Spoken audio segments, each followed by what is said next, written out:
لب زیبا 3 تا ویژگی باید داشته باشه. قبل از اینکه بخوای فرم لبت رو تغییر بدی، اول از همه پوست لبت مهمه، رنگ لبت مهمه و بعد باید فرمش رو تغییر بدی.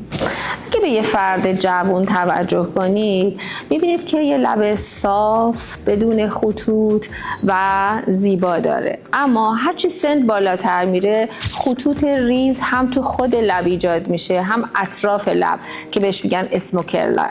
پس اگه میخواین لب زیبا داشته باشین اول از همه باید کیفیت پوست لبتون و اطراف لبتون رو درست بکنید. و دیگه اینکه یه لب زیبا باید خوش رنگ باشه، رنگ صورتی پررنگ و نزدیک به قرمز. با افزایش سن این رنگدانه های لب هم کاهش پیدا میکنن. حالا اگه میخواین یه لب صاف و بدون چین و چروک داشته باشین چند تا روش مراقبتی رو تو کپشن براتون نوشتم.